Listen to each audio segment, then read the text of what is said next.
offense does. It's just an offense that has answers that spreads you out. It's going to throw the football with a lot of weapons. So they're going to get theirs, and you just got to be okay with it. What role do you think Jake Fromm plays in all this? Either responsibility for why it hasn't been better and part of the solution for how it can be better against LSU? Well, he's not playing his best football. I can look at him and watch him. His mechanics need to improve. Like, he's fading away throwing the football way too much. That's the kind of stuff for a 3-year starter. You're like, okay, you can't beat him. So he's definitely culpable. He's missed a lot of throws that were wide open.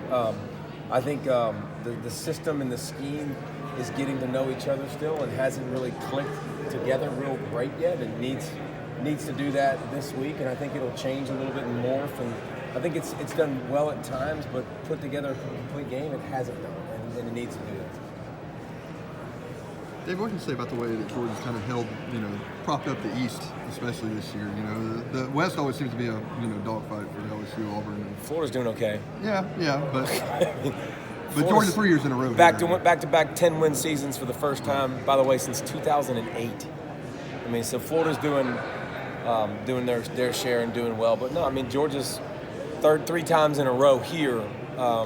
That's pretty daggum good. I think if you had told Georgia fans that when Kirby got hired, they'd be like, sign me up for that. How about 3 years ending where you're in the conversation to be in the college football playoff? That's pretty daggum good. And again, I feel like we say it every year, but it's still a pretty young team. I mean, you're not going to lose much on defense. Offensive line, who leaves early? Swift. Leaving early. He will leave early. When he leaves. How many leave, I guess, will be the better question. So it shows a lot about Kirby and how he's been able to recruit and restore. David, what is the trick to the LSU offense? What's made it so unstoppable, so versatile in what they do? There ain't a trick, bro.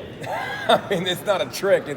They know how to execute. They know exactly if you blitz them, they have their answers. And if you want to play cover one, they're going to hit deep overs and they're going to hit fades and goes. And they do a good job. If you're going to play dime and nickel, they're going to run duos all day and run the football at you. And so they do a really good job of knowing how to attack every level of a defense. It's not like it used to be. I feel like offense for a while trended towards Golden State, like it was threes and dunks. It was goes and screens, and they do a good job with their mid-range and attacking, but it's just they do everything well. I mean, that's why it's hard to say, okay, I want to take this away. I want to take this away. Every time you do, they have an answer to try to answer that. It'll be fun. I think Kirby, as brilliant as he is defensively, can come up with something to make a few plays. I mean, Tua last year had it rolling, coming into the dome and cooled off big time, but obviously got hurt too. So it's just finding what can you find that can slow him down for a possession and you win.